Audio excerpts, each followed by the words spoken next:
Captain America Brave New World. We were fortunate enough to get to an early screening and we got to see it in IMAX in all its glory.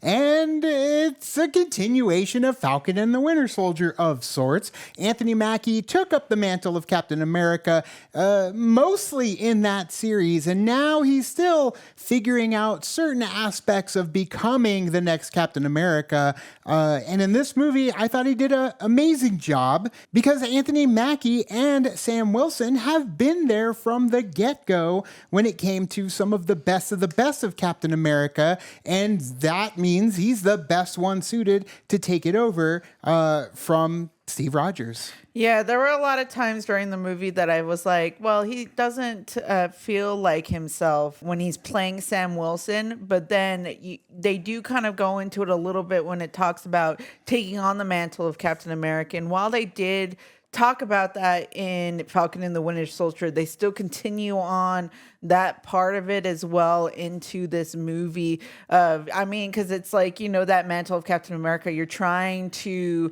take on the shoes that was Steve Rogers, and it's like, how can you do that yourself as well? So I do see that I think that Anthony Mackie portrayed that portion of it very well, trying to navigate that part, but also deal with what's happening in the movie too. So it kind of works there. And then, of course, with everything that happened behind the scenes, and yes, we know that reshoots and stuff is just a normal thing when it comes to movies and stuff, but it felt like it was a constant with this movie, and I think that they did a decent job at bringing a movie together. It felt like it flowed nicely, like it didn't feel like something was not supposed to be there.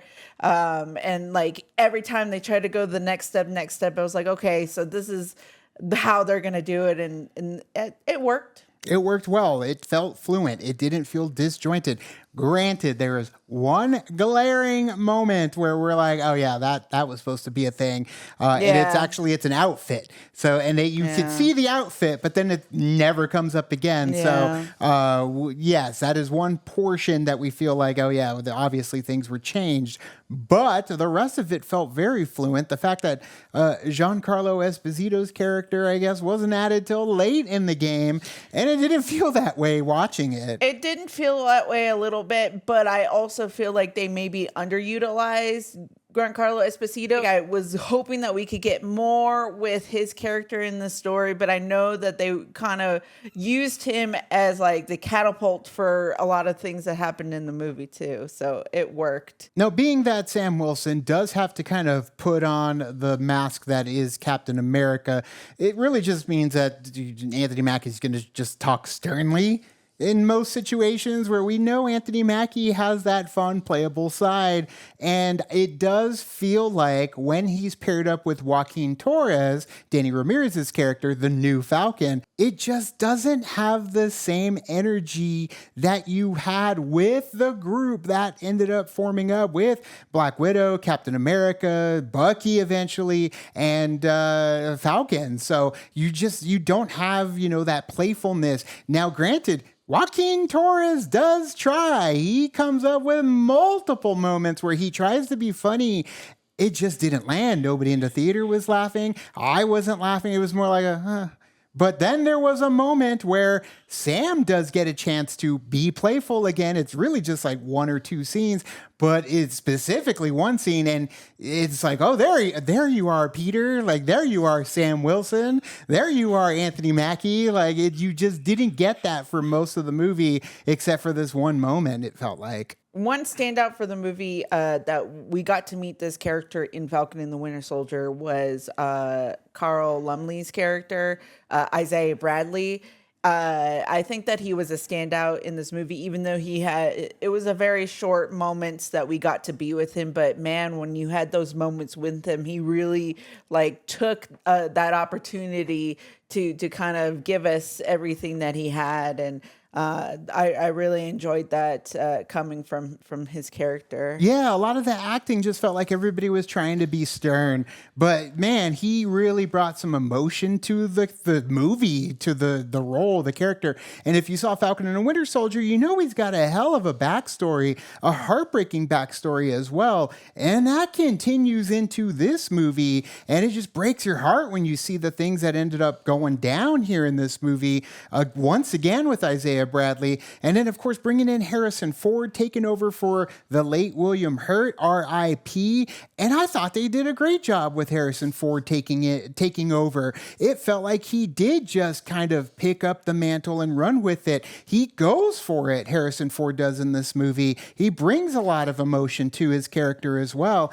And that also helped bring that connective tissue to the Incredible Hulk movie of 2008. So I love that it took this long to bring resolution and continuity from the stories that were set up in the Incredible Hulk all the way till now. And it's like Marvel played the long game there, or they were just like, you know what, we should probably do something about that.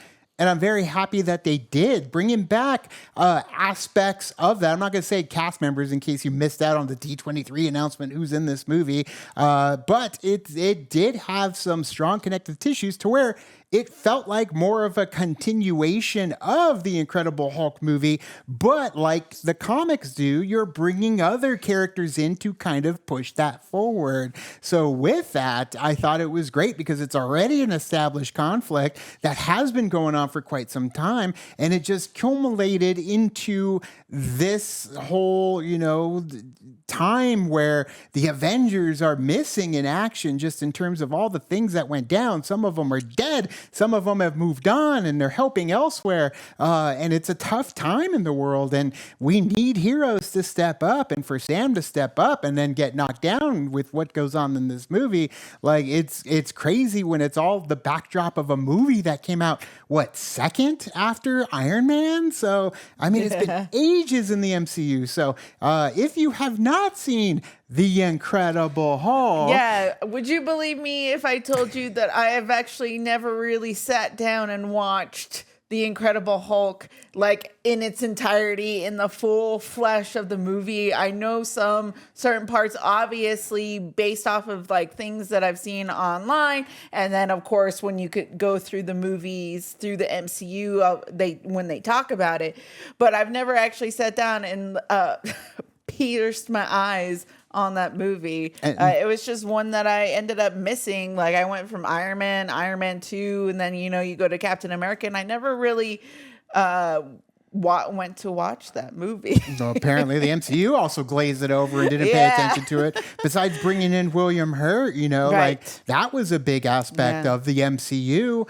And it all started there in that movie. So there are some references, some deep references to that movie coming into this one. And there were moments where I'm watching scenes play out. I'm like, damn, this feels like the Incredible Hulk, just the way things are going down. So I love that it kind of went back to its initial roots of starting the MCU, but adding in new flavors when it came to Sam Wilson. And then, of course, bringing in a little bit of the Eternals as well as one of the With the action set Celestial pieces Island. too. The music, I would say, kind of generic for me. It worked. It definitely worked, but it did not stand out to where it's like, oh, damn, I want to go listen to that track or listen to this song from, the movie, from this action sequence or something. It does work to kind of elevate the action that is happening in the movie, and that's what you want the music to do, is to kind of be there to help also elevate the scenes that music is in. And it does do that very well. There isn't anything in the music that is like a standout where I'm like, I can remember those beats where like that beat for beat in a movie. So yeah, like you said, it was pretty much generic there. I will say the CGI for the Hulk, there were times where I was like, dang, they actually did a pretty good job on the Red Hulk here. With Harrison Ford, but it's also very reminiscent of what they've already done before with just Hulk. They make you earn it, though. They make you earn that They Red do. Hulk. So you're going to get a lot of Harrison Ford in this movie. Surprisingly, which I didn't think. Yeah, I didn't think we were gonna get that much Harrison Ford, and I also didn't think that he was going. I thought he was gonna phone it in. Honestly, I really did think that Harrison Ford was just gonna come in, Yeah. play this character, but he did. I did see that he was like, "Yeah, I'm gonna do this, and I'm gonna kick people off my plane." No, I'm just kidding. Hey, But hey, he's the president once again, and if you are watching closely, you'll giggle like I did. But yeah, this movie, I mean, it definitely has a lot of that, Falcon and the Winter Soldier feel. It does. But on a cinematic level, I do feel like some of the action sequences, especially the first half of the movie, are great because you get to see a lot of that hand-to-hand, Falcon and Cap tag team fighting, but then it does end up becoming, a very quick, jerky CGI fighting battle, and that's not even the end of the movie. So it's just for like the whole, aerial stuff gets a little like, oh, I'm getting kind of dizzy over here. There's a lot of things going on, a lot of quick cuts, but. Either way, it ended up pulling it off in the end, I think, setting us up for stuff to come. There is only one post-credit scene. There is no mid-credit scene. So you have to stay all the way to the end, just like we've done in the past, to check out the little extra that they give us at the end of the credits. And this movie, I mean, it does feel like we are at the start of something new again.